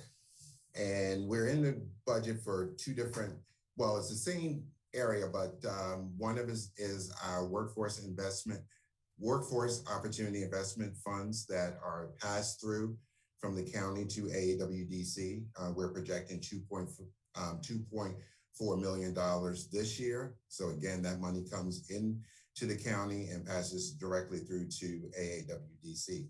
That funding is using for most of our operations for career development, skills enhancement, to support the local workforce development system, and to support the activities of the local workforce development board. Our county allocation this year is the same as last year, with an additional $5,000 for a total of $469,700. That is broken down into three different categories. The first category, which is about 78% of the budget, comes out to $365,000, and that is to support our community career connection locations and activities. One of the things that we have done and has really helped us during this pandemic is to have more services directly out in the community. Instead of having people come to us for workforce development services, we're going into those communities. We're currently located in several different locations, including Meade Village, Freetown, and at the Stanton Center in the city of Annapolis. We are looking to expand services up in Brooklyn Park and also throughout the county in partnership with the libraries through our community career connections. The second part of our budget, about 15% of our budget for $71,000 is to support the operations. Just like community development and economic development, we are a privatized nonprofit entity. And so this funding is used to cover costs that we cannot charge to our federal grants, including grant development charges, legal charges, and bank fees.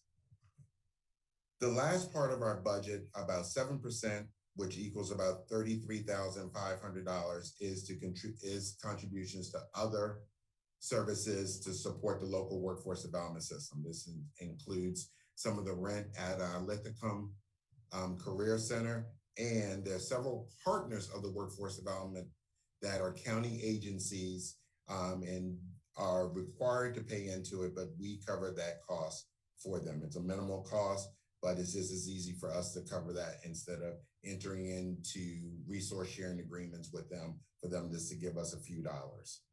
So with that said, I would be happy to answer any questions that you may have. Thank you, Mr. Murray. Does anyone have any questions? Doesn't look like it. I'm sure we're all very proud of the work that you do. Thank you to you and your entire staff or team, as may be, and enjoy the rest of your day, sir. All right, well, thank you very much. Thank you. Our next presentation, our penultimate presentation, is from Arundel Economic Development Corporation. We have Mr. Ben Burge, who, if you'd like to introduce other folks you've brought with you, you're welcome to. You have the floor. Thank you very much, Madam Chair, members of the council. It's great to be here with you to talk about our budget. I see a bunch of names in tiny little squares on my screen for my team, so I hope I can catch them all. I see Rosa Cruz, who is our VP for Communication. I see Jill Seaman, who is our Administrative Officer. I see Lisa Grunder, who is works on our finance team. And basically, if you hear good things about our grants getting out the door fast, you can thank Lisa Grunder because she's working her tail off to get all that money moving behind the scenes. And we have Steve Pramash, who is our VP for Finance. I'm looking around. I think that's the team that's with us today. Jill's nodding. I think that's a nod of support. So I will get moving along. First of all, thank you again. I want to thank, I don't know if the budget office does something first. Stephen? Madam Chair, members of the council, I'm happy to, Ben, if you'd like, but economic development is on page 87 of your budget book. And that's really all I have. And I'm going to turn it back over to Ben. Thanks, Stephen. And thanks for your support in helping us through the budget process. Stephen is very responsive and helps us get set up and transfers the information to us very quickly. And we appreciate all the help he provides. I'll be fairly brief because kind of unfortunately, the pandemic has given a lot of you an opportunity to learn more about what we do and how we do it. So it's been an opportunity to learn, but at the same time, we'd sure like to have had that done under different circumstances. As you know, our grant programs have really changed the way we do work. You know all about those. With your permission, I'd like to share my screen. I have a very brief presentation, which I am trying to locate.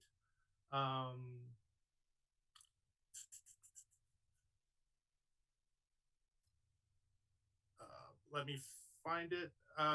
But basically, oh, there it is.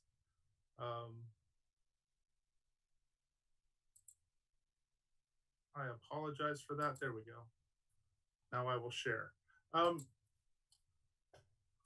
only have 3 slides, so this will be brief. The first one you see is our summary of our grants program. Like I said, this has really been something new and different that all economic development agencies have had to go through.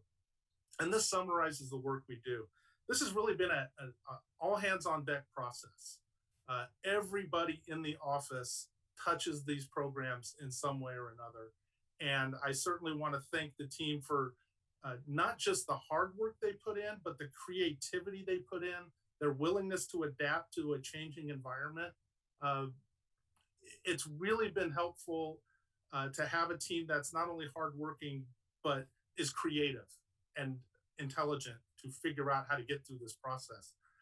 Certainly also want to thank the county executive in providing us with the opportunity to create these programs. I want to thank the council for trusting us to run these programs. Because of the way we have it set up here, because you've allowed us to develop the programs, to work with our state partners, we basically, long story short, we get money on the street faster than any other jurisdiction. It's because the team works well, the team works hard, but also there's a lot of trust that the county executive and the county council have in us to do our job correctly. Here's a quick summary of our programs to date. We have another program that's opening Monday, the nonprofit grant program. It was supposed to be open this past Monday. We're still working out some contractual issues with the Department of Housing and Community Development. But we are hopeful that we can and expected to have that application portal open Monday morning. And then we still have yet another small telework online marketing grant program that the state has will be providing funding for also. This is a summary of our grant activity. Are there any questions on grants before I go on? Okay. The next slide, I want to point this out because as hard as the team has been working at the crazy hours, the mental strain, the hours of not just reviewing applications, but transferring money to bank accounts literally one at a time. The time spent on the telephone with business owners, helping them through the process, answering questions.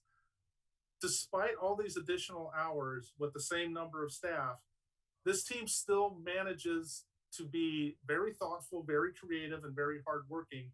And the next two slides will attest to that. The first of these remaining two slides is our Inclusive Ventures program. This is a program that is directed towards helping a small minority women and veteran-owned businesses in the county. I could go on for an hour talking about this program.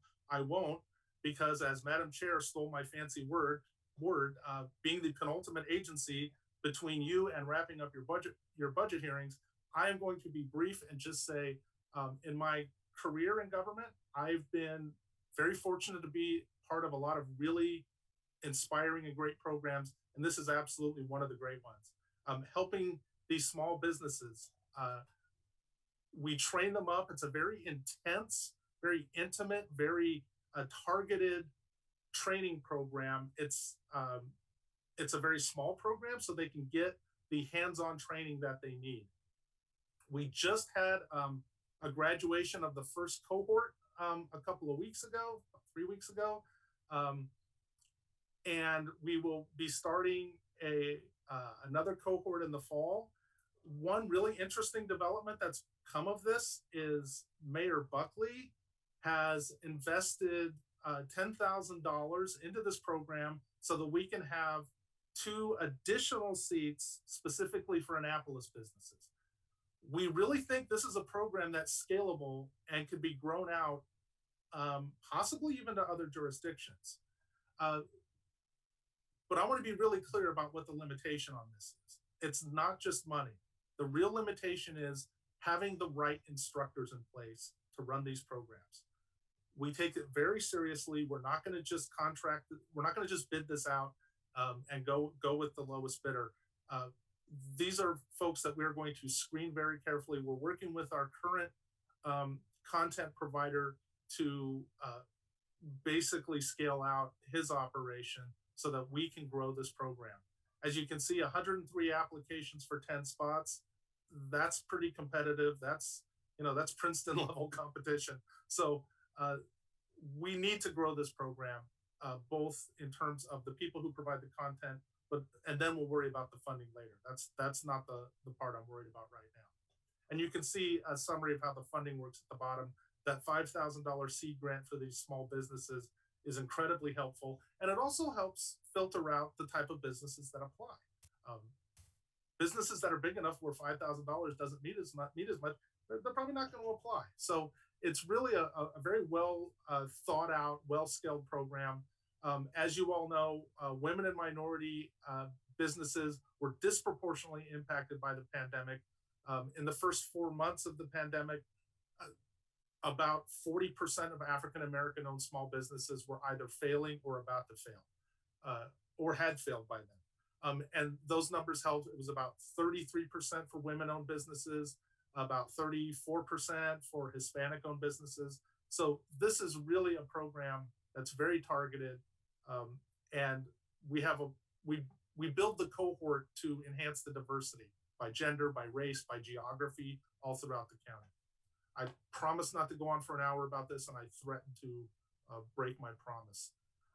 The other program, which again, just goes to the fact that we can walk and chew gum at the same time, that this team is very creative and thoughtful, and even while doing all these grants. And that's the Volt Growth Fund. This program is targeted for businesses for whom there currently aren't any local or state or federal programs. It's businesses that are looking to have high growth, but they're not, they don't have a marketable product yet. So they're kind of in between programs. They're not startup, they're not, they don't have anything marketable yet. So the state has provided a lot of money through the Volt program, for which Arundel Economic Development Corporation is one of 7 fund managers, as you may know, in the state. This is a statewide program. So we have to make this available statewide. So this is going to be for expanding programs for which there aren't any funding programs available right now. And we think it'll be really, really important to get some of these businesses off the ground and get them to that next step. We think that, first of all, it's important for you to know that this is a higher risk loan, and we're going to be very upfront about that. But this is a higher risk point of these businesses' evolution, and we want to be there to help them. Right now, our defaults are incredibly low, so that even if we had some of these risky loans go into default, we're still in no danger of going past the statewide average in terms of our loan portfolio. We do very well. We have very low defaults, and I'll let Steve interrupt and contradict me if I'm wrong, but I don't think we've had any COVID-related loan defaults during the pandemic. And that's very encouraging for our overall business climate. So that will wrap it up. Steve, you came in. Did I mess that up at all on the Volt Growth Fund? No, and you're correct that we have not had any COVID-related closures or a default on any of our loan portfolio, which we are very blessed and lucky for that. Yeah. So that will wrap up my presentation, Madam Chair, and be happy to take any questions. Thank you, Mr. Burge. I see Ms. Fiedler has a question. Thank you, Madam Chair. Amanda Fiedler, District 5. Actually, not a question, just a comment, and want to extend appreciation to you, Mr. Burge, and your entire team. There wasn't a question that you all were not able to answer, and you did it quickly. And I appreciated the extension of assistance when there weren't questions coming from the 5th District. You were always ready and available to assist during this extraordinary past year. And I know you were a lifeline of information for businesses across the county. So thank you for your work. Again, Ben Burns with AADC. Councilmember Fiedler, thank you for that.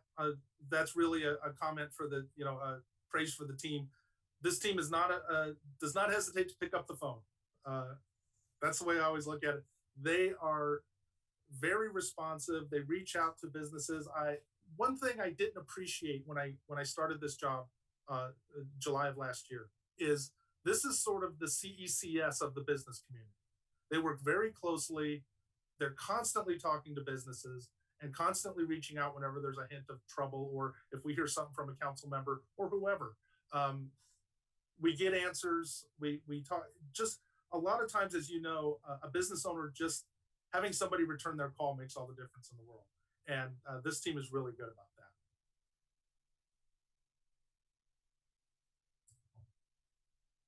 Any other questions? I know we all share the gratitude as Ms. Fiedler articulated. Thank you all very much for your hard work that you're doing. You're making investments, on behalf of the entire county, not just during COVID, but for hopefully a very prosperous long-term future. So thank you very much for that. Thank you. Enjoy the rest of your day. Thank you very much. And our ultimate presentation, otherwise known as our final presentation, and perhaps the best, from my favorite, Dr. Pam Brown, from the Partnership for Children, Youth, and Families. Good morning, everybody. Pam Brown, Partnership for Children, Youth, and Families. I'm delighted to be here this morning, and I'd like to introduce Julie Van Skyver, who is with me. She is my rather long-suffering financial officer. Good morning, everyone. So I do have a PowerPoint. Do I get to share my screen? It says it's disabled. Host disabled path app. There it is. Don't need to do it. How fabulous.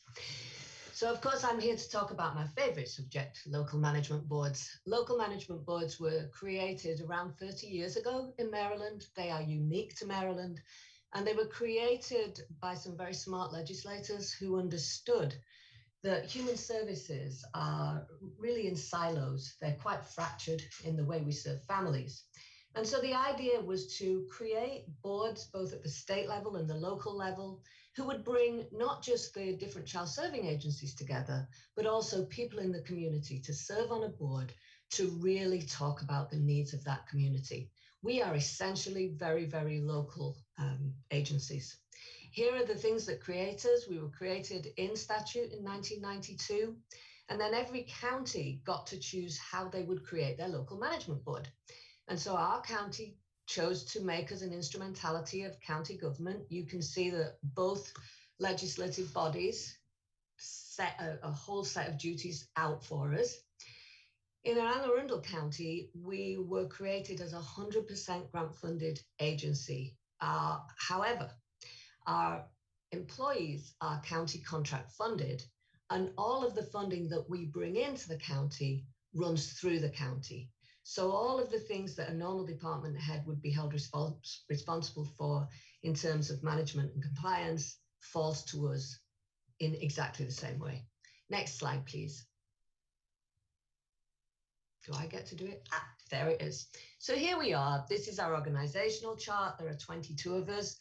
I think the important thing to understand about us is that we have various pieces to us. So one of the pieces we do is to assess needs. And you all know that, I think some of you know at least, that I write Poverty Amidst Plenty. I also write the Community Health Needs Assessment every 3 years. And I think what helps that work is the fact that me and my staff work a lot at the neighborhood level.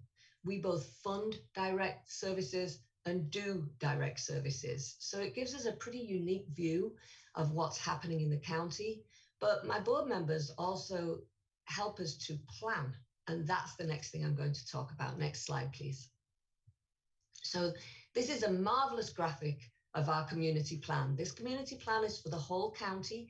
It is based on both Poverty Amidst Plenty, the Community Health Needs Assessment, and any other data that I come across along my way. I'm a bit of a data nerd. You will see that we use a collective impact model. I could spend literally the rest of the day talking about this. We take the county executive's vision And we use both our board, our local management board, and something we call the Guiding Coalition, which is usually around 200 stakeholders, to create the community plan. This has been revised 4 times since 2016. This is a 2020 plan. I think the important thing about it is that back in 2015, we really started to notice both a geography and a color of poverty in the county. And in response to that, we sort of dropped down in neighborhoods in North County, Brooklyn Park, in West County, Severn and Mead, in the city of Annapolis around public and subsidized housing, and in South County among the rural areas. And through that, we created what we call communities of hope, which are large groups of stakeholders who meet together and have been meeting together through the pandemic monthly to talk about how to lift up the neighborhoods that need most help. And that's part of the local management board playing a planning role. Next slide, please. So here's our budget is very hard to describe because one of the things about it is that it's constantly changing. But our programs that are operated by the partnership, we have direct services, and you can all read, so I don't need to go through that. But we really are very focused on basic needs. So whether we're talking about family homelessness or rapid rehousing or mentoring or whatever, it always starts with, does the family have their basic needs met? We have many planning strategies, our communities of hope obviously being one. I've talked about our needs assessment work, but you can see that we're also involved in many, many pieces that are both at a national, a state, and a local level. We fund programs, and what we like to fund most is grassroots agencies.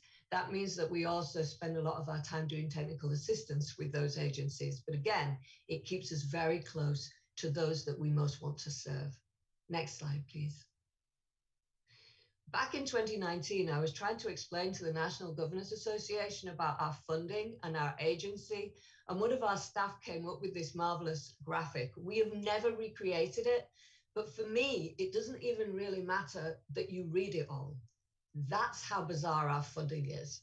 So we get federal funding, state funding, local funding, private funding, and funding that would normally go to not-for-profits. It means that at the moment we have 18 grants from 15 funding sources. We're working across 3 different fiscal years in any year. We have 18 different reporting mechanisms that we have to manage, and we give out 10 sub-awards. So our administrative team is constantly trying to manage. We have 2 different audits. We have a county audit, but we're also required to have an independent audit. So for a very little agency, it's like we're all juggling plates, frankly. Next one, please, next slide.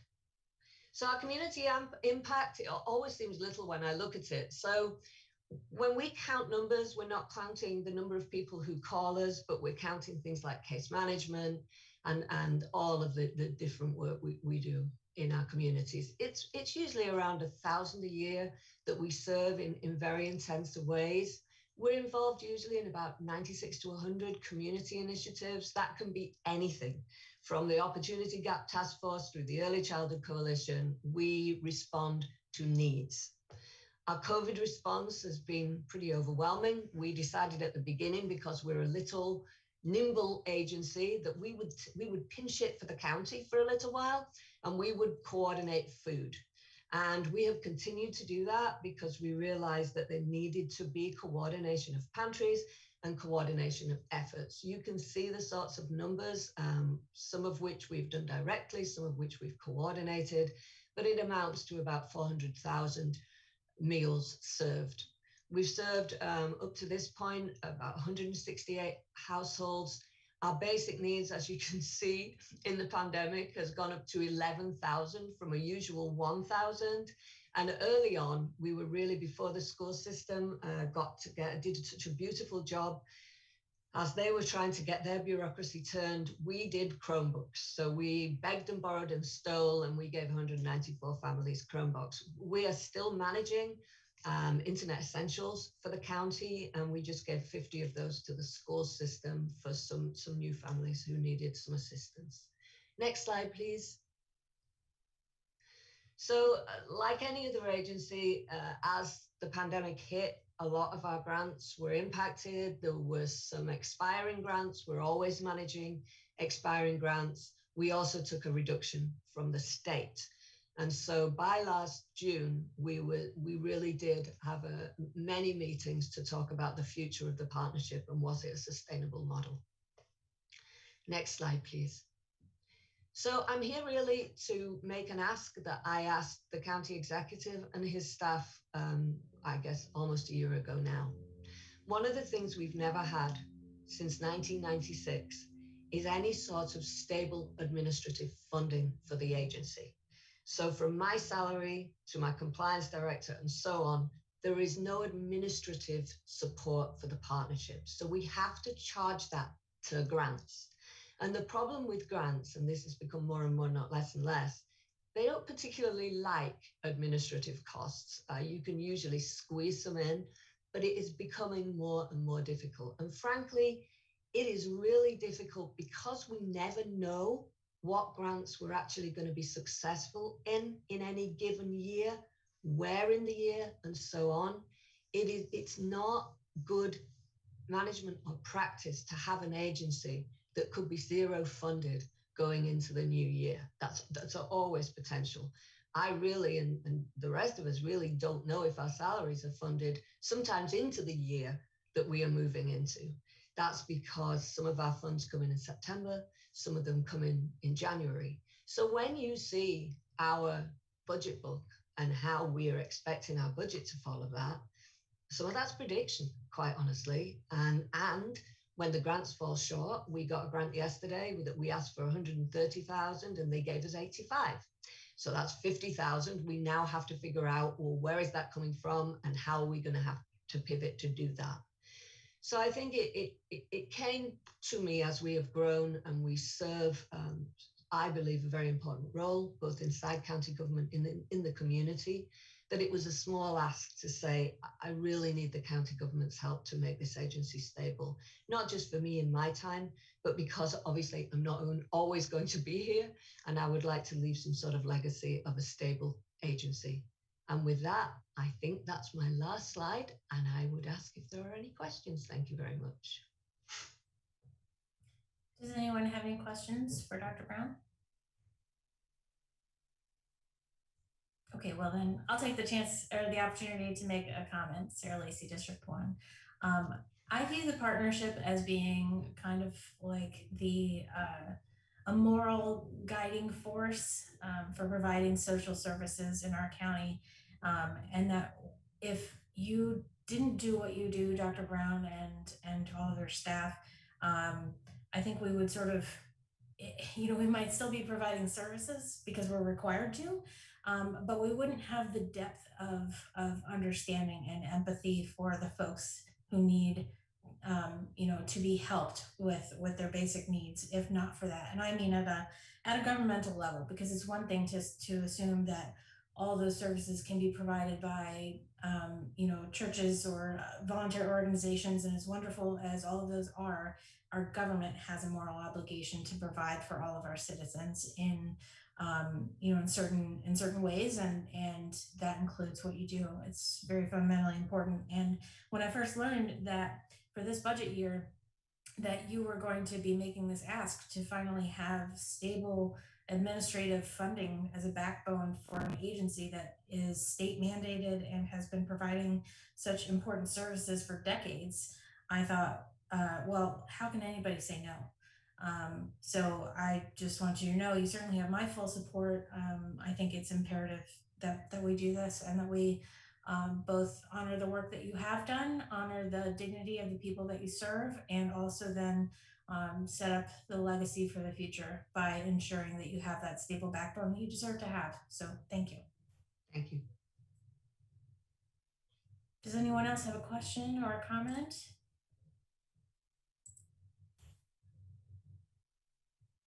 Crickets.